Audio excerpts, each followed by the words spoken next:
Ladies and gentlemen, welcome. Today is my distinct pleasure to introduce a man who is recognized. The battle of evolution is only one skirmish in a much larger war. Science simply makes no use of the hypothesis of God. Ask yourself, what has intelligent design given us? Nothing. We cannot accept intelligent design as an alternative scientific theory. They will never accept that we have a better argument. They just pester us and they waste our time.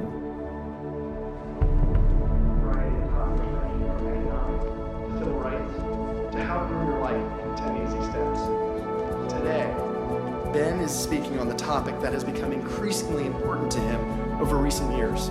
While Ben has always been an ardent supporter of science, lately he has noticed an alarming trend in the scientific establishment that could have dire consequences for every American.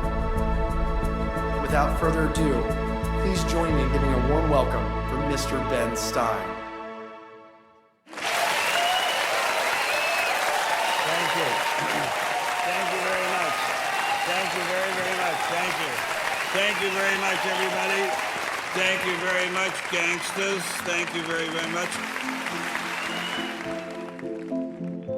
Freedom is the essence of America. We're talking about freedom of speech, freedom of assembly, freedom from fear, freedom of religion.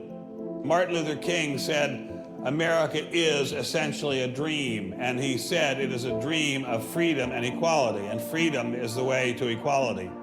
And America simply would not be America without freedom. In every turning point in our history, the decision has always been about freedom.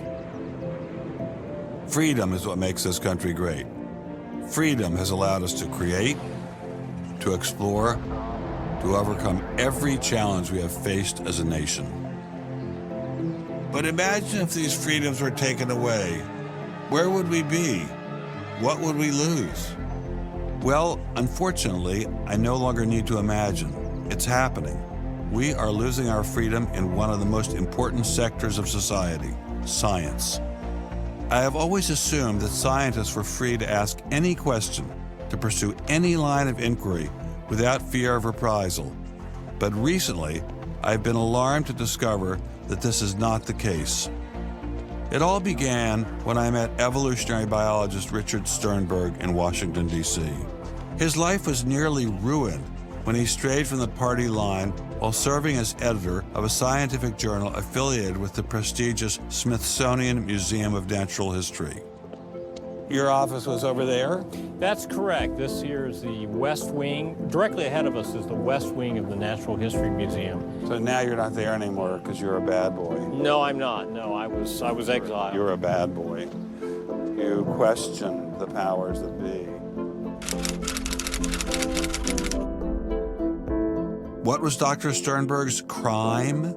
He dared to publish an article by Dr. Stephen Meyer, one of the leading lights of the intelligent design movement. The paper ignited a firestorm of controversy merely because it suggested intelligent design might be able to explain how life began. As a result, Dr. Sternberg lost his office, his political and religious beliefs were investigated, and he was pressured to resign. The questioning of Darwinism was a bridge too far for many. The mentioning of intelligent design that occurs at the end of the paper was over the top. And I think the intelligent design proponents have raised a number of very important questions. And you wanted to get those questions brought up and discussed. Placed on the table. Placed on the table. People were so upset about it. They were so upset that you could see they had a physical emotional reaction. Wow. They were saying that Stephen C. Meyer is a well-known Christian, that Stephen C. Meyer is an intelligent design proponent, that Stephen C. Meyer is a Republican. It was all couched in terms of religion, politics, and sociology. The way the chair of the department put it is that I was viewed as an intellectual terrorist. Terrorist? Because of giving the topic of intelligent design some modicum of credibility. What happened to Dr. Sternberg was terrible, but surely it was just an isolated case. I was still pretty skeptical, so naturally I checked in with the head of the Skeptics Society, Michael Shermer. So I can't prove there is no God or Yahweh in your case, any more than I can prove there is no Isis, Zeus, Apollo, Brahma, Ganesha, Mithras, Allah, or for that matter, the flying spaghetti monster. And think about just one thing. Why would the aliens look like this? Well, these are bipedal. Who drew that? Skepticism, it's not a position you take. It's just an approach to claims. This one is called the borderlands of science, where sense meets nonsense. Is intelligent design nonsense? Well, it's unproven. So in that sense, it's nonsense. So I would put it in the sort of shaded areas between good, solid science and total nonsense. You know, it's sort of 3/4 of the way toward the nonsense side. But you think, nevertheless, people should be allowed to speak about it and publish papers about it? They are free to write and publish and be heard in public forums and go to conferences just like everybody else does. Well, what if a person published something, say at the Smithsonian, in favor of intelligent design and then lost his job over it? And it had been peer-reviewed, and published, and then he lost his job over it anyway. What would happen? What do you think about that situation? I think that particular situation, there was something else going on. What was going on? I don't know. I mean, I don't know because I don't know, but I think there had to be something. People don't get fired over something like that. You roll up your sleeves, you get to work, you do the research, you get your grants, you get your data, you publish, and you work your butt off, and that's how you get your theories taught. Well, but wait a minute. What if you try and roll up your sleeves and go to work and work your butt off, and they say, well, we're going to fire you if you even mention the word intelligent design? I don't think that's happening. Where is that happening? George Mason University. Throughout its 50-year history, our mission has remained clear: to prepare a diverse population of students to think and to grow in a climate of unbridled academic freedom. After Dr. Caroline Crocker simply mentioned intelligent design in her cell biology class at George Mason University, her promising academic career came to an abrupt end. My supervisor invited me into his office. He said, "I'm going to have to discipline you for teaching creationism." And I said, I mentioned intelligent design on a couple of slides, but I did not teach creationism. He said, "Nonetheless, you have to be disciplined." At the end of the semester, I lost my job. Not only did this well-loved professor lose her job at George Mason, she suddenly found herself blacklisted, unable to find a job anywhere. So whenever I interviewed for a job, I would be offered it, usually on the spot. Since this has happened, and since people can Google my name, I'm finding that when I send my credentials, I do get interviews. I get many interviews, but I never get offered a job. I don't tell them about my science sin. I was only trying to teach what the university stands for, which is academic freedom. There's nothing to be learned in neurosurgery by assuming an accidental origin for the parts of the brain that we work on. It wasn't just biologists who were feeling the Darwinist wrath.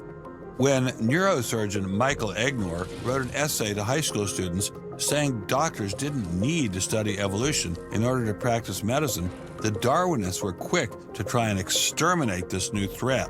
A lot of people on a lot of blogs called me unprintable names that were printed.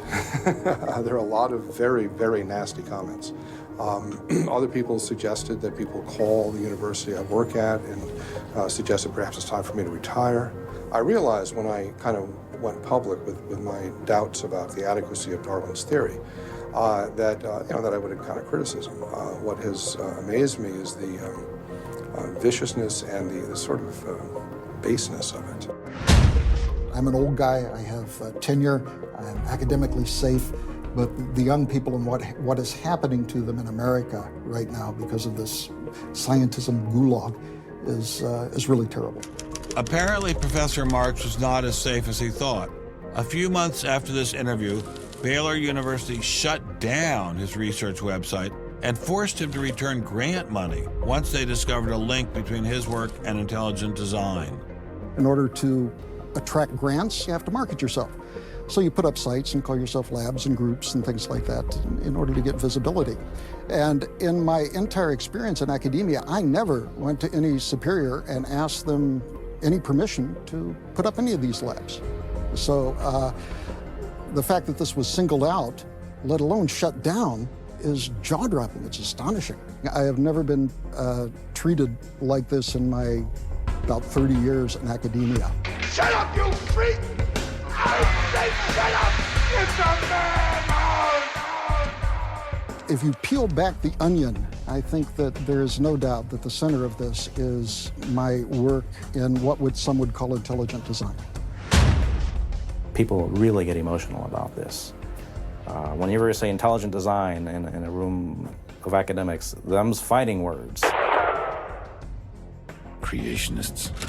Astronomer Guillermo Gonzalez found himself in a fierce shootout with Iowa State University following the publication of his book, arguing that the universe is intelligently designed. Despite a stellar research record that has led to the discovery of several planets, his application for tenure was denied, putting his career in jeopardy. I worried about my tenure a little bit in 2005 when the petition was being circulated because I viewed that as a strategy of Hector Avalos and his associates to try to poison the atmosphere on campus against me because he knew I wasn't tenured yet and I was very vulnerable. I have little doubt that I would have tenure now if I hadn't done any professional work on intelligent design. Dr. Gonzalez had this advice for scientists who might be thinking about following his example. If they value their careers, they should keep quiet about their intelligent design views. We know there are times and places to be quiet, and other times and places when we can make noise if we want to. Will you show us? Of course. Boys and girls, how would you like to show some of the ways we know of being quiet? It's the kind of thing where you just learn to keep your mouth shut. In addition to those scientists who were willing to appear on camera, we encountered many more who didn't dare show their face for fear of losing their jobs. You use an intelligent design perspective to get the research done, but you're not allowed to talk about it in public. And so there is definitely incentive, if you think about it, for people to remain within the mainstream. You know, what's he up to? What is he thinking? Is he one of them? That kind of thing. If I write intelligent design, they hear creationism. They hear religious right. They hear theocracy. So it appears Mr. Shermer, the self-styled skeptic, was wrong on this one. Intelligent design was being suppressed in a systematic and ruthless fashion. But maybe intelligent design should be suppressed. I didn't like what was happening to these scientists, but on the other hand, we don't want our kids being taught that the Earth is flat or that the Holocaust never happened. It was time to ask the scientific establishment what was so bad about intelligent design. Intelligent design people are not genuine scientists. Intelligent design is a racket. It's just propaganda. The only intelligent thing about it is to have got people to call it that. It's really very stupid as well. Everybody knows science education in America is appalling. What we don't need at this time is intelligent design in the classrooms. To present intelligent design stunts their educational growth. It stunts their intellectual growth. But what I don't understand is how these animals could have been on Earth millions of years before man. And the Bible says the whole Earth was created in only 6 days. It wasn't just the educational aspects of intelligent design that had scientists concerned. Many suspected the movement masked a much larger agenda. Intelligent design is a set of excuses to squeeze creationism into the classrooms. Get intelligent design in the schools today, and we can have school prayers tomorrow. Any other complaints? Can you imagine anything more boring? The boredom attached to ID is supreme. It is so boring that I can't even bother to think about it much anymore. It's just utterly boring. Love is in the air, everywhere I look around. Love is in the air, every sight and every sound. Love was in the air, all right, but none of it was directed toward intelligent design. There seemed to be a lot to hate about ID, and nearly all of that hatred was focused on one place: The people from the Discovery Institute, the people who are doing the intelligent design, they're all varnish and no product. The Discovery Institute is a propaganda mill. It's an institution designed to suck in money from religious investors and turn it into a sanitized, somewhat secular version of the creation story to get it into the schools. If they have a way of understanding nature that's superior to the one that we all are making lots of discoveries using, great. Bring it on.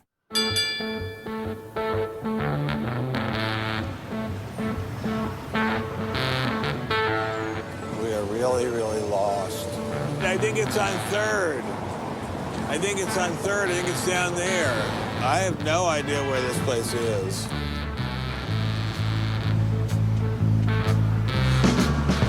I guess I just keep walking.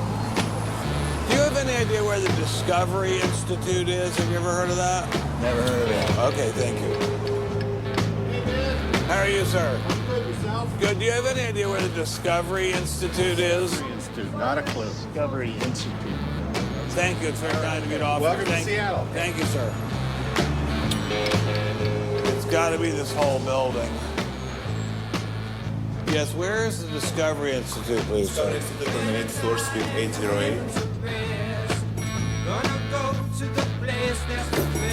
Okay, very good. Aha! Success at last. Aha! We found you. Are you Bruce Chapman? I am. How are you? I'm Ben Stein. Well, Very kind of you to have me here. Well, I'm delighted to meet you. Can I look around and see your office? Absolutely. Do you just have this floor, or do you have several other floors as well? No, this is it. This is it? You've made an awful lot of trouble for being in such a small office. I thought it was going to be like the Pentagon. We're like the little boy that said the emperor has no clothes. And he didn't have a big organization either. When you go around and raise funds, your people are not saying to you, by the way, we're going to get all these scientists out of the classroom and put Christ back in the classroom.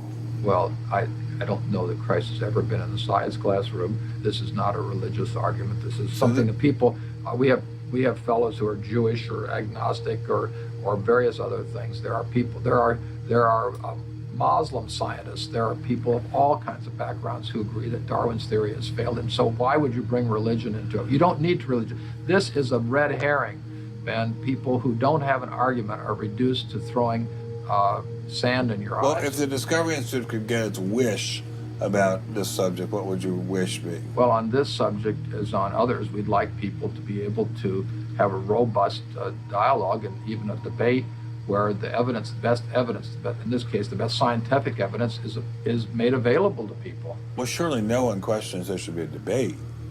Oh, yes, they do. They do? They say the debate has been settled. Well, that the issue's when settled. was the debate settled? Ben, I'd like you to talk to the scientists. You don't want to get your science from me. Mr. Chapman claimed ID had nothing to do with religion. So why was my first stop Biola University, formerly known as the Bible Institute of Los Angeles? Your own personal Jesus. Someone to hear your prayers, someone who cares. Footnote in the history of science, the inference that Stonehenge was caused by intelligence. Personal Jesus. Remarkably stable in terms of all the knowledge. Someone to hear your prayers, someone who's there.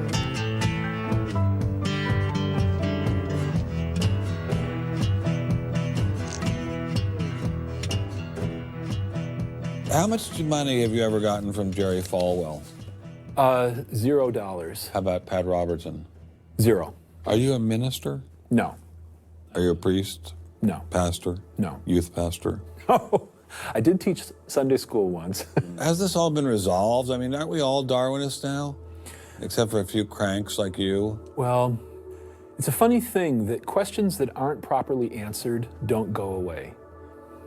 This question is loaded with all kinds of political baggage, but one-on-one at a scientific meeting after the third or fourth beer, my experience has been that many evolutionary biologists will say, yeah, this theory's got a lot of problems. So you're meaning to tell me that there really is a debate among scientists about whether or not evolution occurred? Well, evolution is a kind of funny word. It depends on how one defines it. If it means simply change over time, even the most rock-ribbed fundamentalist knows that the history of the Earth has changed, that there's been change over time. If you define evolution precisely, though, to mean the common descent of all life on Earth from a single ancestor via undirected mutation and natural selection, that's textbook definition of neo-Darwinism. Biologists of the first rank have real questions. But the modern theory of intelligent design is just microwaved creationism. I don't think that's the case. Creationism, properly understood, begins with the Bible and says, how can I fit the Bible into the data of science? Intelligent design doesn't do that. Intelligent design is the study of patterns in nature that are best explained as a result of intelligence. So intelligent designers believe that God is the designer? Not necessarily. Intelligent design is a minimal commitment scientifically to the possibility of detecting intelligent causation. Dr. Nelson didn't sound like a crazy person, but I still suspected ID was nothing but reheated creationism. My next stop didn't seem like it was going to alleviate those fears. I didn't crawl out of the ocean, I didn't come from no monkey. Science tends to forget evolution's just a theory. They present it in the textbooks and on animal TV. Like it's fact, but tell me, were you there 12 million BC? Evolution is from an intelligent design perspective, is perfectly acceptable if the sense is that how did the design get implemented? The issue is there real design there, and are these material mechanisms like natural selection, are these adequate to account for everything we see in biology? And our argument is no, it's not. But Darwin produced all this evidence from his travels and his studies at the Galapagos that evolution explained things. If you look at the history of science, people often have a good idea and then they decide just to run with it. And they say, we're going to apply this everywhere. And so Darwin takes his idea of natural selection and says, I'm going to explain all of life with it. I mean, physics used to be Newtonian physics. Newton was physics. And then we got to look to Einstein, general relativity. It's not, Newton isn't enough. Well, I think likewise what we're finding with Darwin is that he had some valid insights, but it's not the whole picture. Okay, Darwinism may not be the complete picture, but what made these guys think they had the missing pieces? I put this question to Dr. Stephen Meyer, author of the paper that originally got Dr. Sternberg in so much trouble. It's hard to believe that this little town is the headquarters of giant Microsoft. It's enabled Mr. Gates to become fantastically rich. Maybe that's what Steve Meyer's doing here. Maybe this is somehow going to make him fantastically rich. We'll pin him down like a butterfly on a butterfly board. A butterfly on a killing board. Coffee shop straight ahead. Newton is buried in the geniuses corner at Westminster Abbey, right? That's correct, yeah. Darwin is also buried in Westminster Abbey. Right, and so is Darwin. Right near each other, right? And you're here in Redmond in a little building without a sign. Right? And you're obviously an incredibly smart guy, but how dare you challenge someone who's buried in the geniuses corner next to Newton at Westminster Abbey? Well, it may seem a little cheeky, but it's what scientists are supposed to do. When I was in Cambridge, one of my supervisors often advised us to beware the sound of one hand clapping, which was a way of saying if there's an argument on one side, there's bound to be an argument on the other. And what I found in studying the structure of the argument in The Origin of Species is that for every evidence-based argument for one of Darwin's two key propositions, there is an evidence-based counter-argument. Well, but is it a debate? I mean, there's just you and a couple of other guys in a dinky little office downtown, say on one side, and there's the faculties of all the great universities of the world on the other side. Speaking with a great uniform and authoritative voice. Right. Yeah. Well, in any case, the debate really isn't going to be settled by numbers. It's going to be settled by the evidence and the arguments. While I was still in Bill Gates country, Dr. Meyer recommended I check in with molecular biologist Jonathan Wells.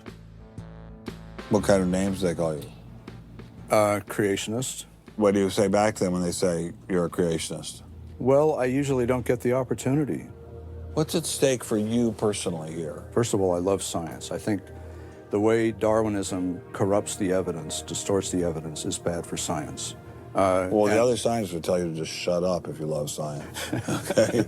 Because you're sort of being a bomb thrower into science. I am upsetting the apple cart, and I think it deserves to be upset in this case. Why? Because the evidence is being distorted to prop up a theory that I think doesn't fit it. Was Darwinism really that bad?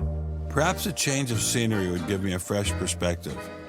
Quand je t'ai vu au coin de la rue, tout est vide, j'ai cru que tous les deux, sous le ciel bleu, nous serions très heureux.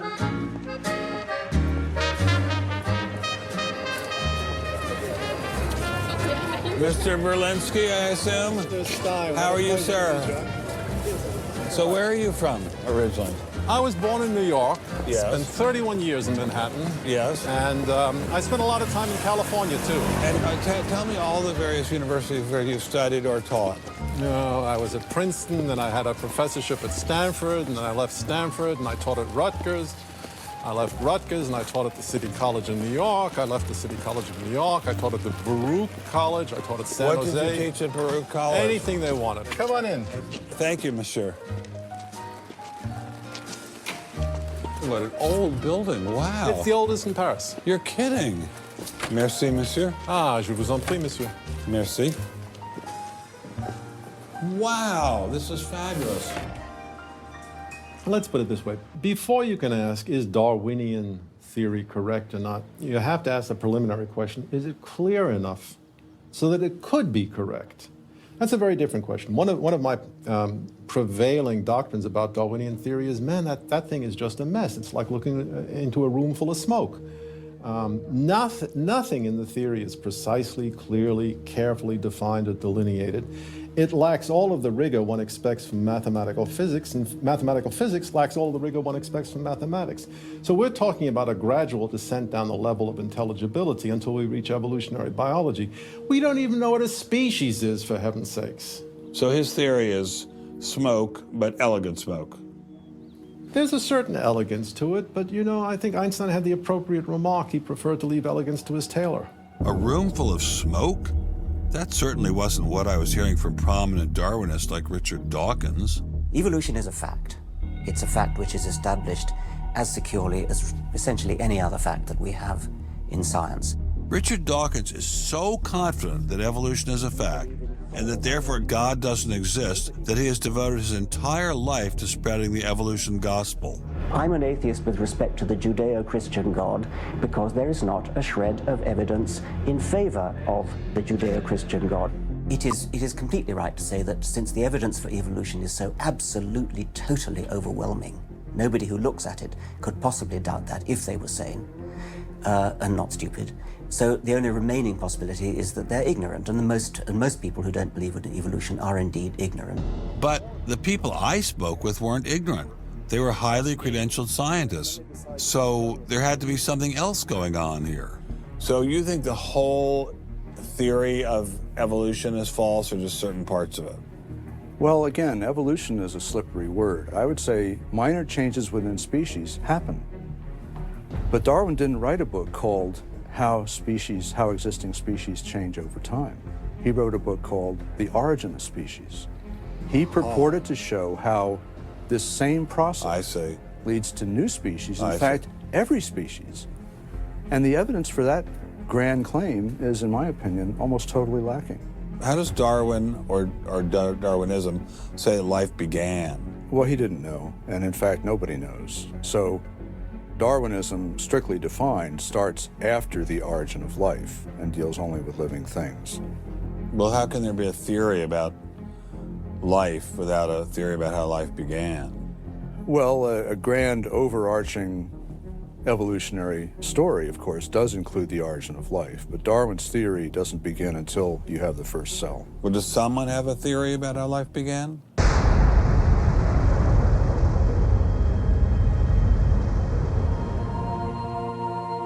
This is the story of a small planet in space called Earth. For a typical Darwinian explanation of how life originated, Dr. Wells directed me toward this documentary. The chemical elements essential for life, hydrogen, oxygen, carbon, and nitrogen, were now in place. What was needed was a way of combining them. Perhaps the energy came from lightning. Whatever it was. Excuse me?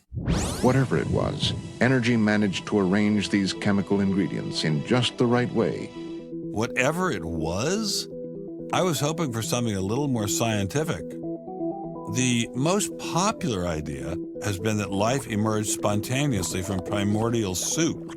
In 1953, Stanley Miller mixed water, methane, ammonia, and hydrogen to simulate the early Earth's atmosphere. Then he ran electricity through it in an attempt to jumpstart life.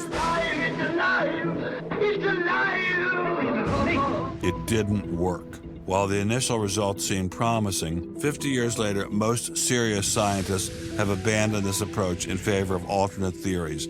Prominent Darwinist Michael Roos attempted to explain one of them to me. He wasn't kidding.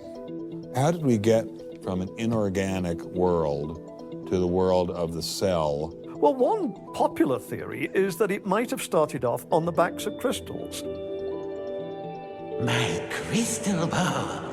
Molecules piggybacked on the back of crystals forming, and that this led to more and more complex. But of course, the nice thing about crystals is every now and then you get mistakes, mutations, and that this opens the way for natural selection. But at one point there was not a living thing, and then there was a living thing. How did that happen? Well, this is I've just told you.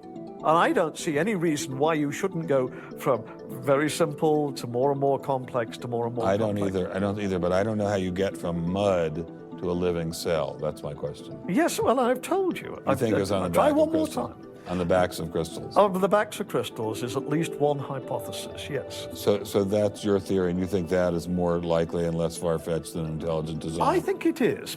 I wouldn't put Ben Stein's money on Dr. Roos's joyriding crystals, but it did make me wonder, what were the chances of life arising on its own? It's been speculated that probably there would have to be a minimum of about 250 proteins to provide a minimal life function. If that's really true, then I think it's almost inconceivable that life could have happened in some simple step-by-step way. Okay, so the simplest form of life requires at least 250 proteins to function. What's so difficult about that? Welcome to the Casino of Life. Who wants to spin for a chance to win? Oh, sure. I'll give it a shot. What do I win? Take a look at this. Huh? How about the world's first single-cell organism? This perfectly aligned string of proteins could be yours. Now, take a spin.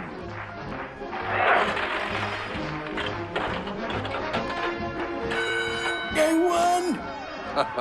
Tina, tell him how many times he needs to do that to win the prize. 250. That's right, folks, and all in the correct order. But that's impossible. We've heard that before, haven't we, Richard? Come on, Mother Nature, do your thing. You stupid machine! I hate you!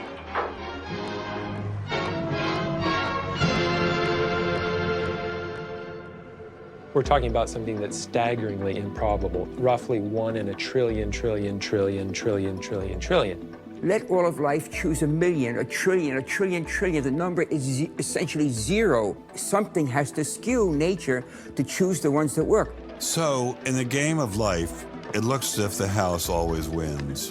Luckily, some serious scientific minds have figured out a way to beat the odds. Directed panspermia. When faced with the overwhelming problem of the origin of life, Nobel Prize winner Francis Crick proposed this theory, that life was seeded on Earth, which basically means aliens did it. Crystals? Aliens? I thought we were talking about science, not science fiction.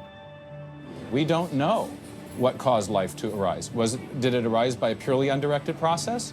Or did it arise by some kind of intelligent guidance or design? And the rules of science are being applied to actually foreclose one of the two possible answers to that very fundamental and basic and important question. So the rules of science say we will consider any possibility except one that is guided. Exactly.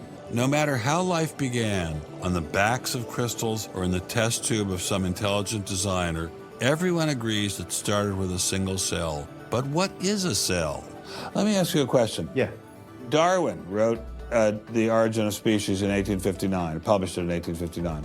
He had an idea of the cell as being quite simple, correct? Yeah, everybody did. Okay. If he thought of the cell as being a Buick, what is the cell now in terms of its complexity by comparison? A galaxy. If Darwin thought a cell was, say, a mud hut, what do we now know that a cell is? More complicated than a Saturn V. So what is in a cell as far as we know now? A world that Darwin never could have imagined. I needed someone who could give me a glimpse into this world. So we went to molecular biologist Doug Axe. Think of a cell as being a nanofactory, a factory where on a very small scale, digital instructions are being used to make the components of the factory. Here we have the famous DNA double helix. You can see the two helical strands that are intertwined and wind around each other on the outside of the molecule. This is the material that stores all of our genetic information. In higher life forms, this will be the equivalent of something like a gigabyte of information stored in the molecules that form the individual chromosomes, all packed within the nucleus, which is a tiny fraction of the entire cell size. So what does DNA do? Well, the information in DNA ends up providing the information for sequencing the amino acids to make protein. We have information in a one-dimensional form that provides the information for a three-dimensional form.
I'm finally just beginning to grasp the complexity of the cell. Are there systems within the cell that go well beyond Darwinian evolution? Some type of cellular technology that drives adaptation, replication, quality control, and repair? What if these new mechanisms have massive design implications? Well, I say, so be it. The cell really is like nothing we've ever seen in the physical world. That's got to be firmly grasped. That's not something we can just say, oh, well, it's just a little bit more of the same old, same old. It's not the same old, same old. We are finding is that there's information that's in the cell that cannot be accounted for in terms of these undirected material causes. So these, it has to be. And so there's some other, so it has to be an information source. So one of the key questions faced by modern biology is, where do you get information from? Well, Darwin assumed that the increase in information comes from natural selection. But natural selection reduces genetic information, and we know this from all the genetic population studies that we have. And where does the new genetic information going to come from? Well, that's the big question. So when we find information in the DNA molecule, the most likely explanation is that it too had an intelligent source. I mean, we need engineering principles to understand these systems, okay? I mean, it's only because of our advancements in nanotechnology that we can even begin to appreciate these systems. But using intelligent design didn't seem to stop the scientists I spoke with, so why all the controversy? Suppose we find, simply as a matter of fact, that our scientific inquiries point in one direction. Which is that there is an intelligent creator. Why should we eliminate that from discussion? Streng verboten? How come? Why? Streng verboten. Very good. What does streng verboten mean? Strongly forbidden. Strongly forbidden. You've got two possible hypotheses. You've got a wall through the middle of through your brain, in effect, through your thinking. You say, well, you can't consider anything on this side of the wall. Only hypotheses on this side of the wall are permissible for consideration. What about academic freedom? I mean, can't we just talk about this? Their reply is that science is not a democratic process. Oh, really? And that there is a consensus view. But wait a minute, we are to subscribe to the wait a consensual second, but view. Darwin challenged the consensus view, and that's how we got Darwinism. If Darwin wanted to challenge the consensus today, how would he do it? Science isn't a hobby for rich aristocrats anymore. It's a multi-billion-dollar industry. And if you want a piece of the pie, you've got to be a good comrade. Scientific ideas. How we get them to you, the people. Every idea must be inspected to ensure that it is safe. All theories must pass through a series of checkpoints. First, the Academy. Getting a controversial theory through the Academy can be dangerous. Few people know this better than Congressman Mark Souder. He uncovered a targeted campaign led by individuals within the Smithsonian and the National Center for Science Education to destroy Dr. Sternberg's credibility. If you want peer reviews, if you want to be published, if you want to go to respected institutions, the core view does not tolerate dissent. There's kind of a, this is the way it is, and anybody who's a dissenter should be squashed. Are you gonna be on my side if I let you up? Sure, Tick, sure. I'm on your side. Just let me up. I'll do anything you say. Souder isn't the only one who has witnessed the Academy's tactics. Journalist Larry Witham has seen similar behavior during his 25 years of covering the evolution controversy. Once you're thick in science, you can't question the paradigm. But if you want to get grants, if you want to be elected to high positions, if you want to get awards as a promoter of public education of science, you can't question the paradigm. People cannot be trusted to form their own opinions. This business about open-mindedness is nonsense. Why is the scientific establishment so afraid of free speech? There is this fear that if one aspect of the theory is closely scrutinized, there's going to be an unraveling. Who are you? Oh, I am the great and powerful Wizard of Oz. I interviewed dozens and dozens of scientists, and when they're amongst each other or talking to a journalist who they trust, they'll speak about, it's incredibly complex, or molecular biology is in a crisis. But publicly, they can't say that. Keeping a keen eye on the Academy, our various watchdog organizations. Listen to Eugenie Scott of the National Center for Science Education. The NCSE has been at the heart of virtually every evolution controversy over the past 25 years, vigorously defending the Darwinian gospel. We have had a lot of business, unfortunately, at NCSE in the last few years, because virtually every state in which science education standards has come up for consideration has had a big fight about the coverage of evolution in them. NCSE was started by a group of scientists and teachers who were very concerned because in the late 70s and early 80s, there were a lot of attempts to pass equal time for creation science and evolution laws. And clearly, this is something that neither scientists nor teachers liked. It wasn't exactly help the creationists are coming, but it's, kind of along those lines. Most scientists just throw up their hands and say, creationists, they drive me crazy, you handle it. And we've worked a lot with science education organizations. The most important group we work with is members of the faith community, because the best kept secret in this controversy is that Catholics and mainstream Protestants are okay on evolution. Are you sure about that, Eugenie? Liberal Christians have been fighting with conservative Christians for so long that they'll side with anybody against the fundamentalists. And Eugenie Scott says, well, welcome over. There's a kind of science defense lobby, or an evolution defense lobby in particular.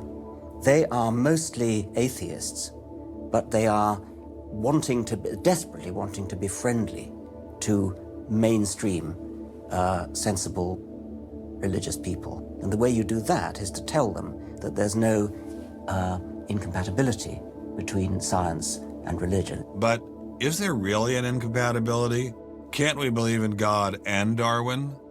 Implicit in most evolutionary theory is that either there's no God or God can't have any role in it. So naturally, as many evolutionists will say, it's the strongest engine for atheism. If they called me as a witness, and a lawyer said, Dr. Dawkins, has your belief in evolution, has your study of evolution turned you towards atheism? I would have to say yes. And that's the worst possible thing I could say for winning that court case. So people like me are bad news for the science lobby, the evolution lobby. By the way, I'm being a hell of a lot more frank and honest in this interview than many people in this field would be. Working hard to keep ideas in check are our friends in the media. Morning, paper. Paper, mister? The tendency of the media is to side with the establishment because they inherently agree with the establishment. Eugenie Scott, my understanding is that there is not a single peer-reviewed article out there that supports intelligent design. Am I wrong? You are not wrong. You are correct. I believe that we get coverage, but we always get coverage like we're the outsider, not like it's an even debate. But instead of merely reporting news, he analyzes it, often expressing his personal opinions. We constantly deal with reporters who refuse even to report the correct definition of intelligent design. They, over and over again, talk about life is so complex, God must have done it. Just admit it, it's religion. It's very simple. You just can't, it's religion. It's a wanton distortion of our position. Study desk. I've got a hot story here. You can look at Associated Press stories, and the same sentence will appear in those stories for 10 years. Intelligent design says that life is too complex. It's called a boilerplate. And the reporter never reports anymore or gets any new ways to say it, so the public understanding never advances. But what happens if a reporter decides to take a more balanced approach to intelligent design? There might be remarkable pressure on that reporter not to side against the evolutionists. I thought I told you to kill that story. Few reporters have learned this better than author and journalist Pamela Winnick. When she refused to take sides in an article she wrote about intelligent design, the Darwinists found a new favorite target. Number one, I wasn't Christian, I was Jewish. Number two, I wasn't religious. Number three, I was not taking a position in favor of creationism. I was writing about intelligent design, and it didn't matter. After I wrote that one piece, everything I wrote on the subject was scrutinized. There were hate letters coming into the newspaper. If you give any credence to it whatsoever, which means just writing about it, you are just finished as a journalist. Other journalists we spoke with told similar stories, but didn't dare appear on camera. And now, the presses are ready to roll. When all other checkpoints fail, there is always the courts.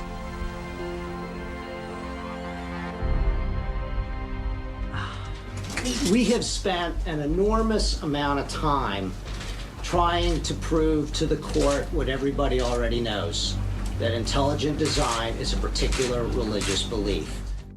But I thought scientific questions were settled by the evidence, not by taking people to court and suing them. How do other countries deal with such disputes? Dr. Marcy Giertuk, a population geneticist who now represents Poland in the European Parliament, was able to shed some light on this topic. The censorship of teaching criticism of evolution is and always was much stronger in, say, in your country, in the United States, than it ever was in Poland. Why? Why would the censorship? That is because you have a political correctness in your country. These issues are brought to court, and the court says what you can and what you cannot teach. We want to know what you teach, what books you use, how you teach it. We never had that sort of way of deciding scientific issues in Poland. We never had the courts involved. So you are saying that as far as the teaching of science is concerned, Poland is freer academically than the United States. I think in this particular issue of evolution, I think this is true. But how effective are the courts in deciding such matters? What about the general idea that intelligent design is doomed as a result of several recent legal setbacks? I think court cases don't decide anything. I mean, if you look at the Scopes trial, who won that trial? It wasn't the evolutionists. I mean, it was the Tennessee law was upheld, barring evolution. And yet, in the popular imagination, Scopes is the hero. Inherit the Wind, that movie, which is really bogus history based on the Scopes trial, has carried the day. These issues go much deeper than any decision by a judge. The evolution debate does seem to run much deeper than the courts, much deeper even than science. To generate this level of hostility, ID must threaten something at the very core of the Darwinian establishment. The entire globe is today the site of a momentous conflict. It is the challenge of ideas.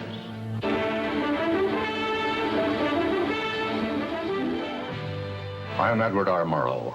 For a little while, I would like to review with you the great conflict of our times, one which demands and must get the attention and the involvement of each one of us. This conflict over the principles of evolution has become a religious war. It really is no longer about scientific investigation. It is total competition with an antagonist who is putting into it everything within his capability. The situation has reached a point where many of evolution's top apologists have switched from defending Darwinism to attacking religion in what they see as a bid to stamp out intelligent design at the source. Richard Dawkins is the best example of this. His recent book, The God Delusion, has sold over 1 million copies worldwide. The God Delusion is my long-expected, long-worked-on, full-frontal attack on religion. To me, science is about trying to explain existence, and religion is about trying to explain existence. It's just that religion gets the wrong answer. But is Dawkins correct? Are science and religion really at war? For an appraisal of this continuing and protracted conflict, we can go to a reporter who has watched the growing conflict with the perception of a trained military observer. Oxford professor Alistair McGrath, author of The Dawkins Delusion, seemed like the ideal person to answer my question. Richard Dawkins has a charming and very, I think, interesting view of the relationship between science and religion. They're at war with each other, and in the end, one's got to win, and it's going to be science. It's a very naive view. It's based on a complete historical misrepresentation of the way science and religion have interacted. Dawkins seems to think that a scientific description is an anti-religious argument. Describing how something happens scientifically somehow explains it away. It doesn't. But the questions of purpose, intentionality, the question why, still remain there on the table. And I think it was just a catastrophic mistake to have someone like Dawkins address himself to profound issues of theology, the existence of God, the nature of life. He hasn't committed himself to disciplined study in any relevant area of inquiry. He's a crummy philosopher. He doesn't have the rudimentary skills to meticulously assess his own arguments. Genius guy, though. Very smart guy. A little bit of a reptile, but a very smart guy. The opposing point of view in this conflict rests on a fundamentally different vision of man. If you have two distinguished scientists, and in fact you can range many more on each side, as you know, saying exactly opposite things, that's telling me that the conflict is not between science and belief in God. Otherwise, you'd expect all scientists to be atheists. But it's a worldview conflict. It's between scientists who have different worldviews. You've got two competing explanations of the evidence. One says design, one says undirected processes. Both of them have larger philosophical or religious or anti-religious implications. So you can't say that one of those two theories is scientific and the other is unscientific simply because they have implications. Both have implications. People who tell you, for example, that science tells you all you need to know about the world, or that science tells you that religion is all wrong, or science tells you there is no God, those people aren't telling you scientific things. They are saying metaphysical things, and they have to defend their positions for metaphysical reasons. What is being presented to the public is, first comes the science, and then comes the worldview. I would want to argue that that may not be the case, that it may actually be the other way around, that the worldview comes first and is influencing the interpretation of science. My deep regret is some people are so deeply entrenched in their own worldviews that they will simply not countenance alternatives. I'm actually a person of the left. I'm not even a particularly religious person. I think of myself as a kind of humanist. And I think it's sending a very bad message to religious people who are interested in science, that in some sense, in order to do science credibly, they have to leave their religious beliefs at the door.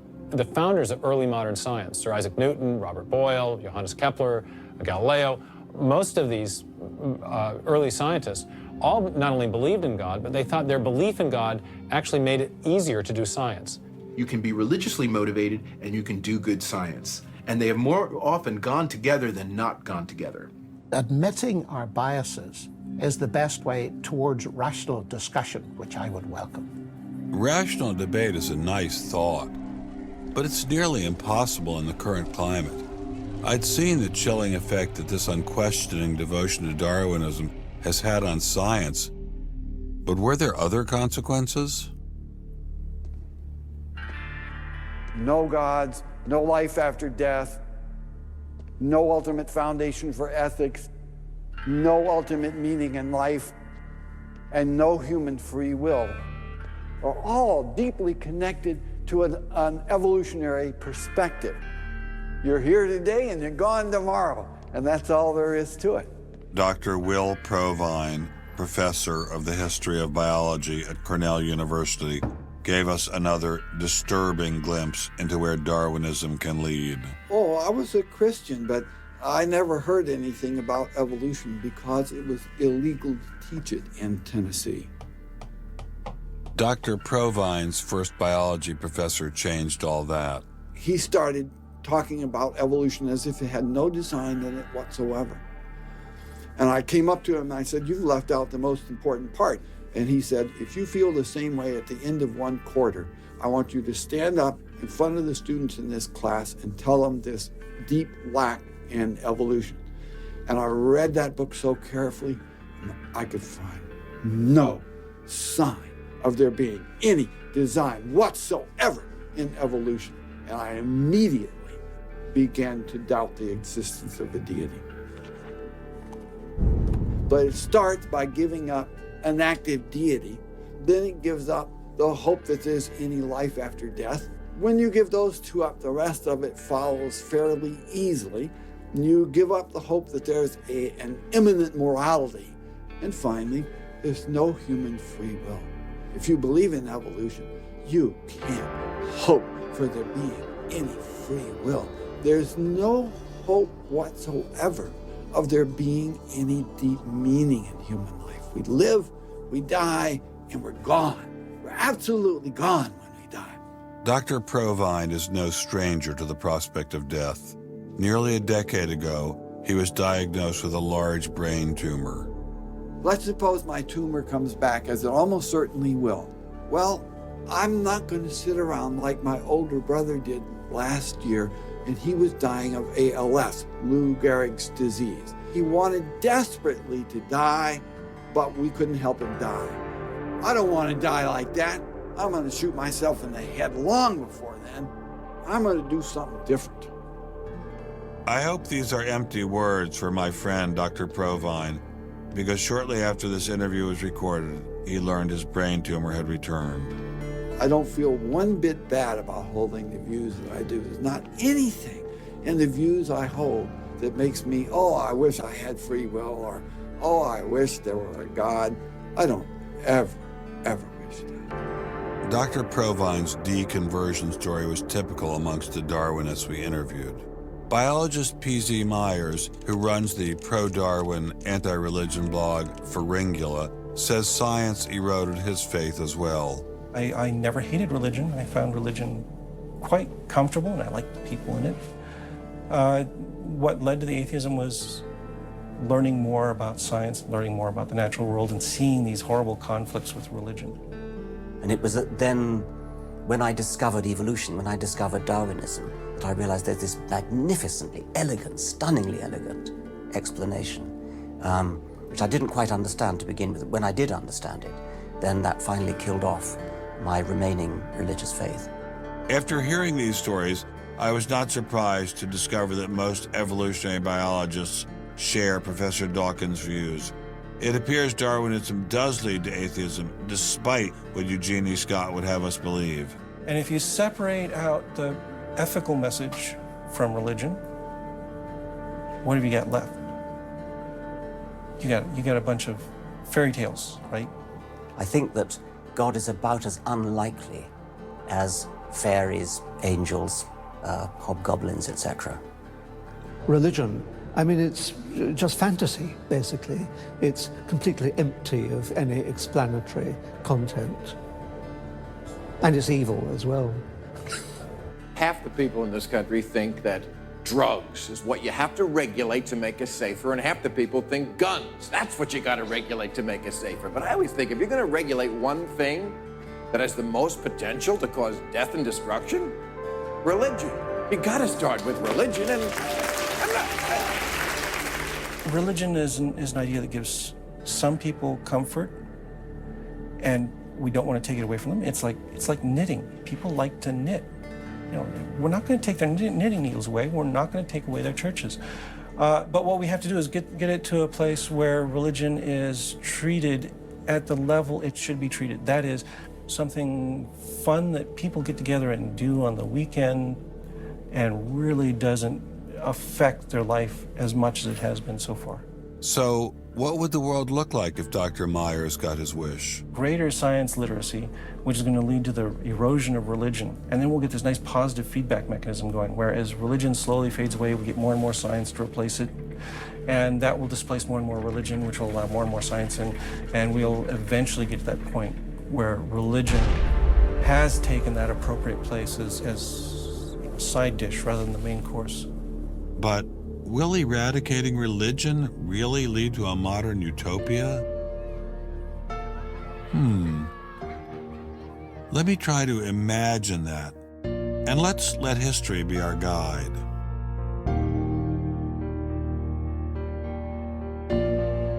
In part, I think Matthew Arnold put his hands on it when he spoke about the withdrawal of faith. There is a connection between a society that has at least a minimal commitment to certain kinds of transcendental values and what human beings permit themselves to do one to the other. That got me thinking, what other societies have used Darwinism to trump all other authorities, including religion?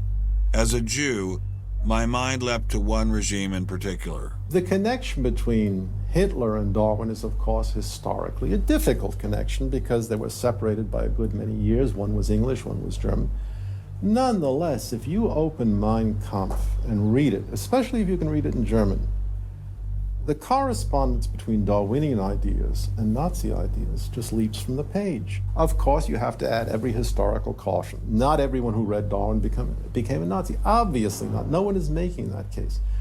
Darwinism is not a sufficient condition for a phenomenon like Nazism, but I think it's certainly a necessary one. This was a connection I had to explore personally.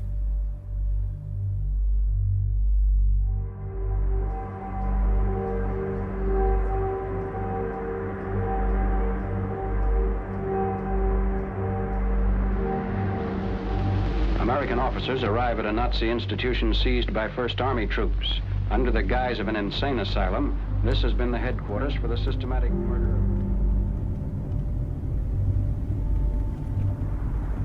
So what is this place? During Second World War, 15,000 people were killed here. Why were they killed? They were killed because they were people with handicaps, Why kill them? What's the point of killing them? people who were not able to work, people who were not able to live by themselves, that they were useless eaters. Useless eaters. And life unworthy of living.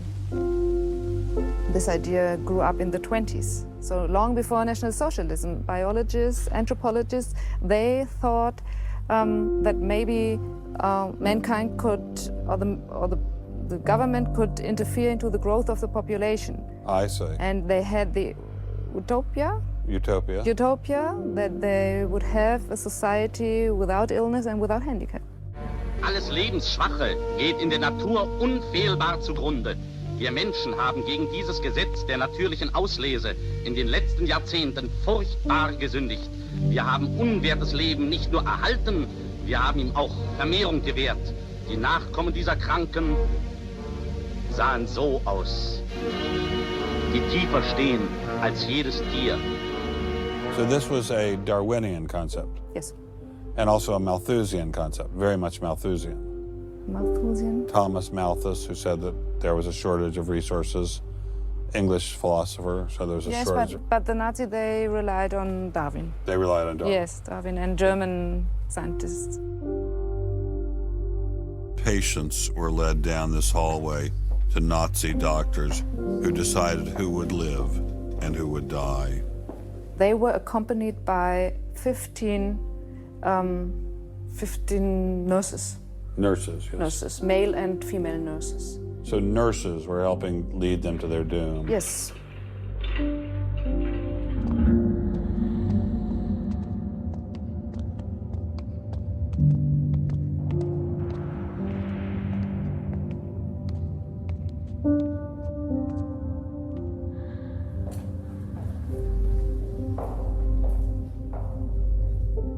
So were the prisoners told they were taking a shower? Yes, they were taking a shower, and here was 1 or 2 showers. So how many people were brought into this room? 60 to 70.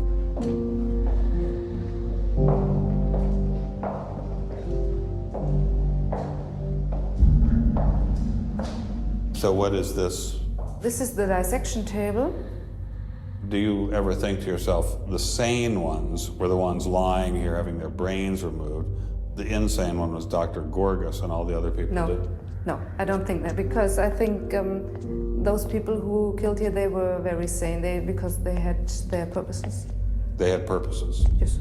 I don't think they were insane.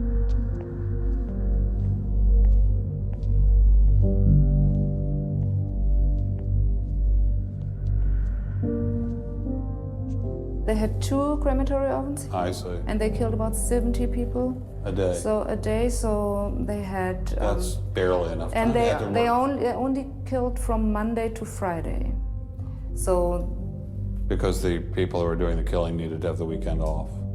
If you met Dr. Gorgas today, what would you say to him? I don't know. I don't think that it's my role to tell him something. It's difficult to describe how it felt to walk through such a haunting place, to know that these cold stone and tile walls were the last things the victims of Hadamar ever saw. I wanted to explore this connection further, so I met with the author of From Darwin to Hitler, Dr. Richard Weikart. Hitler and many of the physicians that carried out this program were very fanatical Darwinists, and particularly they wanted to apply Darwinism to society. Was wir uns unter der deutschen Jugend der Zukunft wünschen, ist etwas anderes, als was die Vergangenheit sich gewünscht hat. Wir müssen einen neuen Menschen, auf das unser Volk nicht an den typischen Degenerationserscheinungen dieser neuen Zeit zugrunde geht. Many of these people in the 19-teens, 1920s, who were putting forward some of these ideas about racism were considered the leading scientists. These were Darwinists who were taken seriously by fellow academics.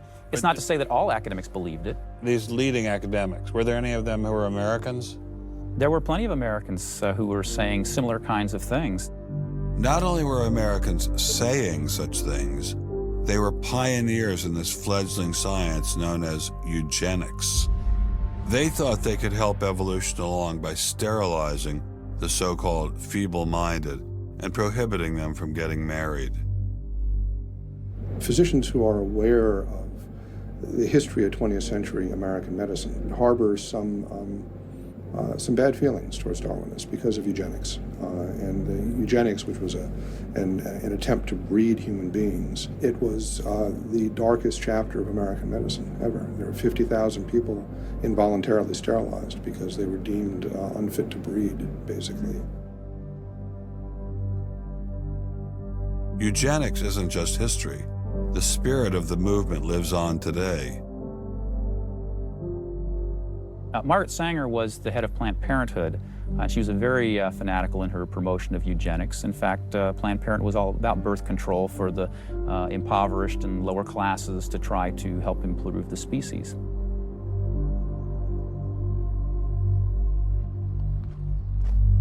From Hadamar, I traveled with Dr. Weikart to Dachau, where the Nazis applied the ideas of eugenics on a massive mechanistic scale.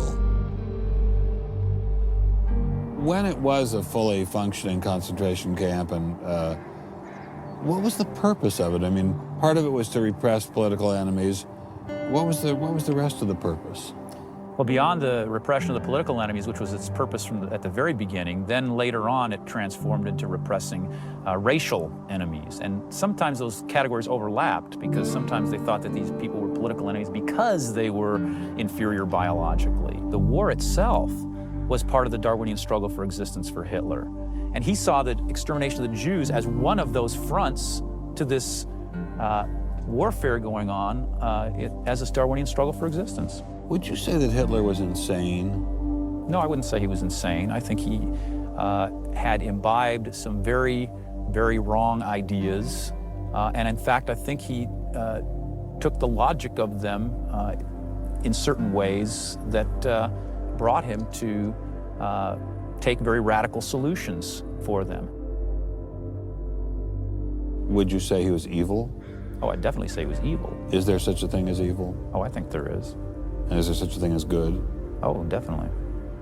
And evil can sometimes be rationalized as science. Oh, sure.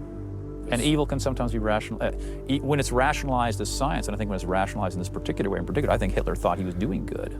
He thought he was doing good? Oh, I think so. He thought he was benefiting. He thought he was benefiting humanity by driving evolution forward and creating a better humanity.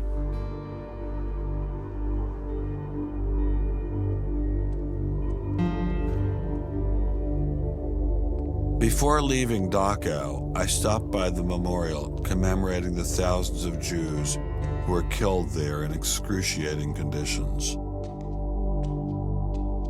I know that Darwinism does not automatically equate to Nazism. But if Darwinism inspired and justified such horrific events in the past, could it be used to rationalize similar initiatives today?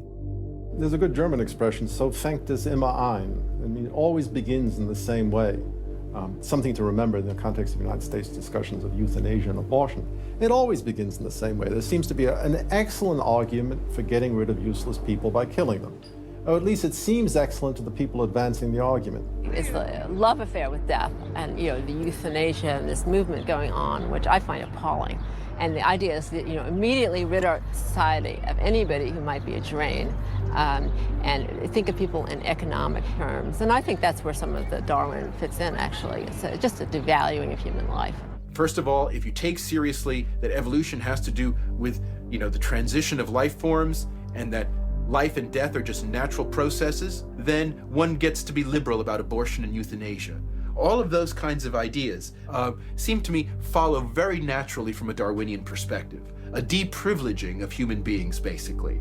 And I think that people who want to endorse Darwinism have to sort of take this kind of viewpoint very seriously. And when we see an elite, and it is an elite that controls essentially all the research money in science, saying there is no such thing as moral truth. Science will not be related to religion. I mean, it's essentially official policy of the National Academy of Science that religion and science will not be related. I mean, hey, you know, that cuts off a lot of debate, doesn't it? What's going to happen if this doesn't change? Well, I think we're watching it happen, aren't we? I needed time to think, so I traveled to the birthplace of this idea.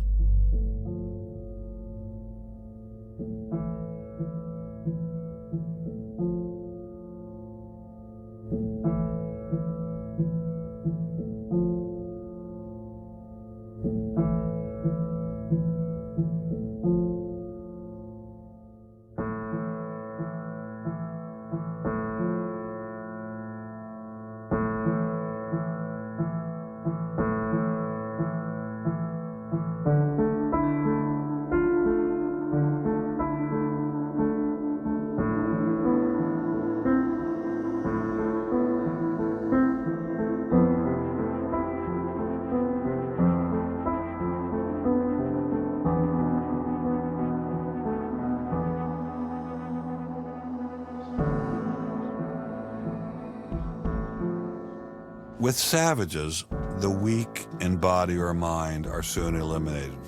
We, civilized men, on the other hand, do our utmost to check the process of elimination. We build asylums for the imbecile, the maimed, and the sick. Thus, the weak members of civilized societies propagate their kind. No one who has attended to the breeding of domestic animals will doubt that this must be highly injurious to the race of man. Hardly anyone is so ignorant as to allow his worst animals to breed.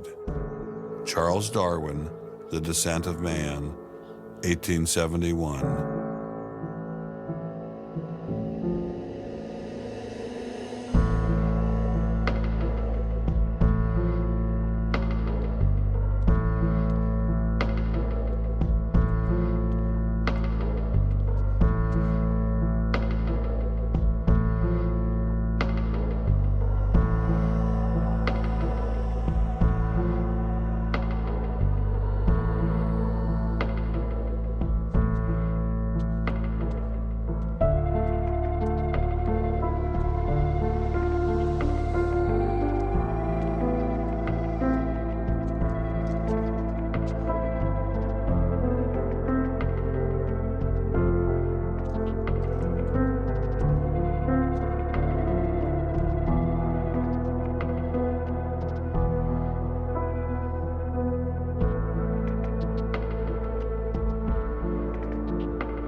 Throughout the Cold War in Germany, there was this wall erected to keep ideas out. It was erected by people who held an ideology, that were afraid of a competition from other ideas that would come into their society. And what we're seeing happening in science today is very much like that. But I think that's just a strategy for protecting a failing ideology from competition. America didn't become the great nation that it is by suppressing ideas. It progressed by allowing freedom of speech and freedom of inquiry. Thomas Jefferson got it right when he wrote, "We hold these truths to be self-evident, that all men are created equal, that they are endowed by their Creator with certain unalienable rights, that among these are life, liberty, and the pursuit of happiness." Hundreds of thousands of Americans have given their lives to protect these values, but now they're under threat once again. It wasn't just scientists who were being expelled. It was freedom itself, the very foundation of the American dream, the very foundation of America. If we allowed freedom to be expelled in science, where would it end? The Darwinian establishment is so massive and so entrenched, it appears impenetrable. I couldn't bring it down myself, but I could at least confront those who had expelled the scientists I'd met. What would you say if you had Eugenie Scott sitting next to you? What would you say to her? I would ask her, by what authority does she and those like her presume to declare what is and is not science? You know, he's sort of made himself martyr of the day. They've gotten a lot of mileage out of, poor Rick Sternberg. And we got lip service from the leadership of the Smithsonian, but I didn't feel they ever followed through.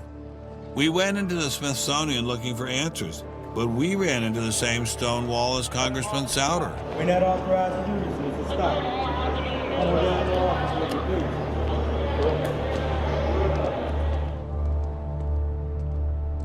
He said, nonetheless, you have to be disciplined, and I lost my job. We did get an interview with a spokesman from George Mason, but it was impossible to knock him off his script. Her contract was not renewed. It was simply not renewing her contract, which she's satisfied. Her contract was not renewed, had nothing to do with the controversy of that topic of intelligent design. I have never been treated like this in my about 30 years in academia. We received a similar reception at Baylor University. They refused to admit that what had happened to Dr. Marks had anything to do with ID. Certainly the conversations I've had, this has not, the intelligent design situation has not been the thrust of the conversation. I mean, it's a procedural issue, and that's the way we dealt with it. Funny, that's not how Dean Kelly put things in his original email to Dr. Marks.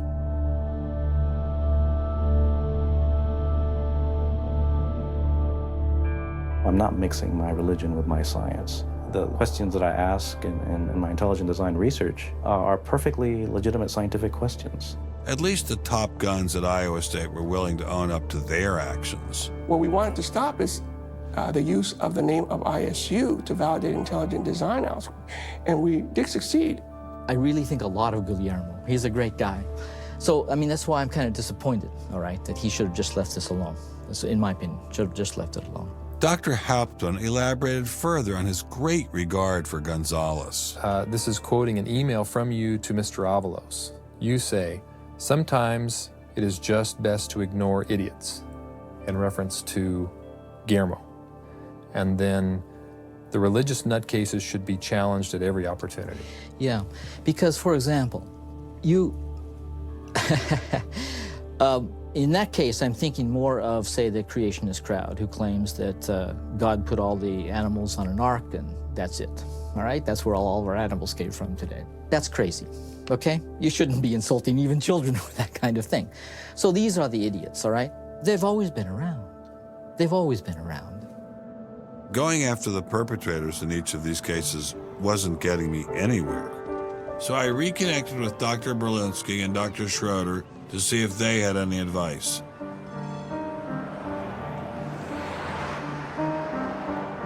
There's a boundary to what science will accept right now. I think the parallel is exactly this wall coming down. Ask any Berliner from the east side what it meant to have the wall come down. If it is possible to make a break in the wall that will allow academia to ask these fundamental questions that exist and allow them in the science classrooms as well. It'd be nice to see the scientific establishment lose some of its prestige and power. It'd be nice to see other questions being opened up.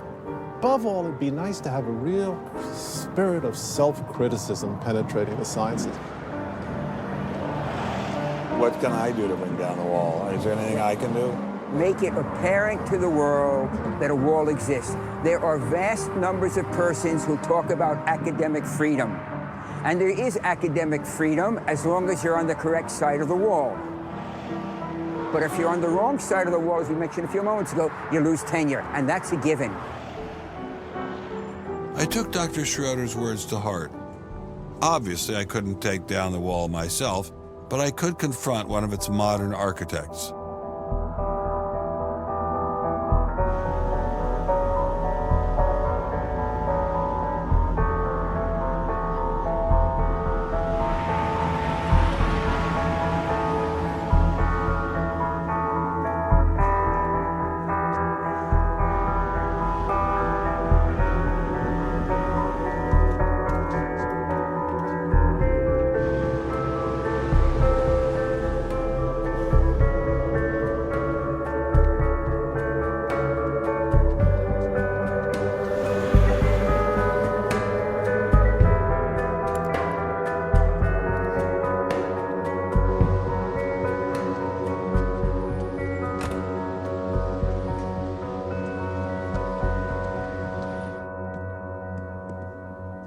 Professor Dawkins. How are you? I'm Ben Stein. I'm so sorry to keep you waiting. How are you? Fine, thank you. You have written that God is a psychotic delinquent invented by mad, deluded people. No, I didn't say quite that. I said something rather better than that. Oh, well, please tell us what you said. Please tell us what you said. Well, I would have to read it from the book. No, please. The God of the Old Testament is arguably the most unpleasant character in all fiction. Jealous and proud of it, a petty, unjust, unforgiving control freak, a vindictive, bloodthirsty ethnic cleanser, a misogynistic, homophobic, racist, infanticidal, genocidal, filicidal, pestilential, megalomaniacal, sadomasochistic, capriciously malevolent bully. So that's what you think of God? Yeah. How about if people believed in a God of infinite lovingness and kindness and forgiveness and generosity, sort of like the modern day God? Why spoil it for them? Why not just let them have their fun and enjoy it? I mean, I don't want to spoil anything for anybody. I write a book, people can read it if they want to. I believe that it is a liberating thing to free yourself from primitive superstition. So religion is a primitive superstition? Oh, I think it is, yes. So you believe it's liberating to tell people that there is no God? I think a lot of people, when they give up God, feel a great sense of release and freedom. Why do you think that? I mean, what's your scientist, what's your data? I think, well, I've had a lot of letters saying that, and I've... There are 8 billion people in the world, Dr. Dawkins. How many letters have you had? No, I haven't done that. That's quite true. Professor Dawkins seemed so convinced that God doesn't exist that I wondered if he would be willing to put a number on it. Well, it's hard to put a figure on it, but I mean, I'd put it as something like, 99% against or something. Well, how do you know it's 99% against, say, and not 97%? No, I did. You asked me to put a figure on it, and I'm not comfortable putting a figure on it. I think I just think it's very unlikely. What? But you couldn't put a number on it? No, of course not. No. So it could be 49%. Well, it would be. I mean, I think it's unlikely, but it's quite far from 50%. How do you know?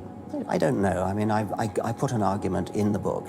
Well, then who did create the heavens and the earth? Why do you use the word who? You see, you immediately beg the question by using the word who. Well, then how did it get created? Well,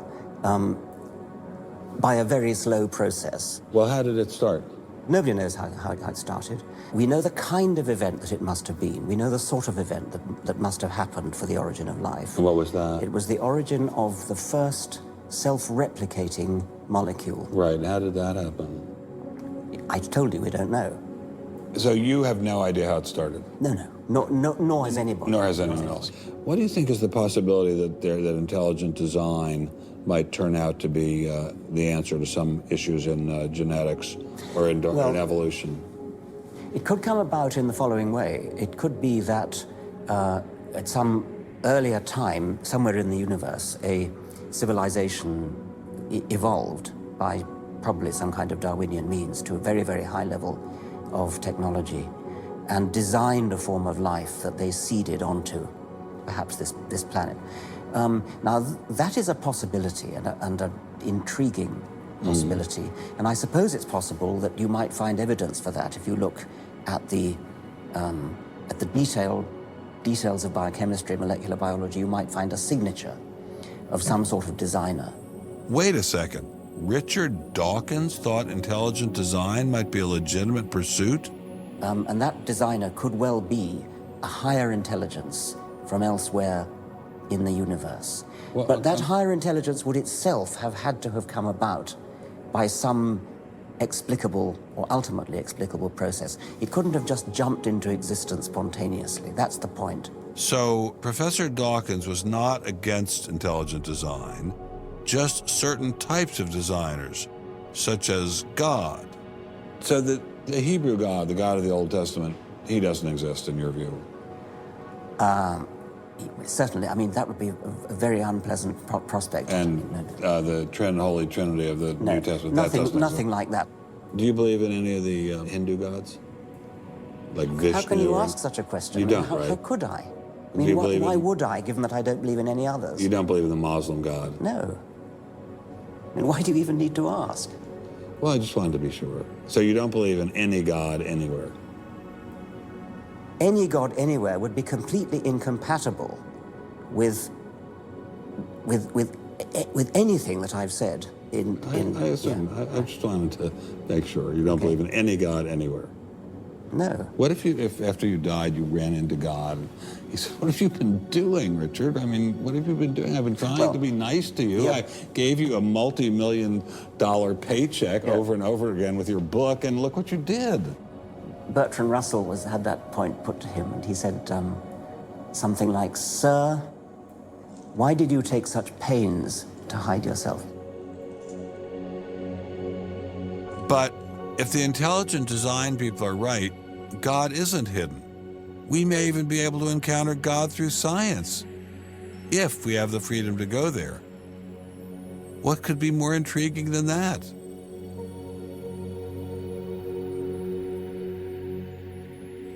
We take freedom for granted here in the United States. Freedom is what this country is all about. And a huge part of freedom is freedom of inquiry. But now, I'm sorry to say, freedom of inquiry in science is being suppressed. Behind me stands a wall that encircles the free sectors of this city, part of a vast system of barriers. There are people out there who want to keep science in a little box where it can't possibly touch a higher power, cannot possibly touch God. Those barriers cut across Germany in a gash of barbed wire, concrete, dog runs, and guard towers. If you believe in God, and you believe that there is an intrinsic order in the universe, and you believe that it's the role of science to try to pursue and understand better that order, you will be ostracized. I'm frightened by this, but I'm not going to let it stop me from investigating and from speaking. The wall cannot withstand freedom. What I'm asking for is the freedom to follow the evidence wherever it leads. My hope is that there'll be enough independent thinking scientists who don't like to be told what to think. People on both sides of the argument being prepared to talk and listen. And above all, a willingness to keep these dialogues open. It might allow a lot of very good scientists to be scientists who aren't being allowed to be scientists right now. I don't care what they end up as being. I don't care if they end up being religious, a young earth creationist. If they have thought their way through the issues and get there, I'm all for them. And why do I think we're going to win in this struggle? Because truth crushed to earth will rise again. To find out what's true has a value all of its own. If it has additional good consequences, so be it. Because no lie can live forever. I believe that science gives us one perspective on the world, and our religious insight gives us another perspective on the world. And by putting the two together, they will see more deeply and more truly. And if we will stand up for freedom, freedom is the victor. And if we all do that, we will overcome.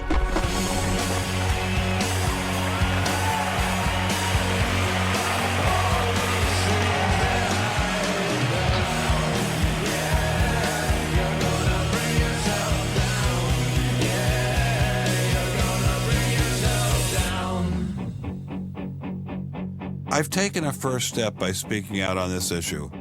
But if the wall is to come down, we all have to do our part. Some of you will pay a heavy price for speaking out. You may even lose your job. I guarantee you'll get hate email. But if you don't get involved, will anyone be left to carry on this struggle? Anyone? Anyone?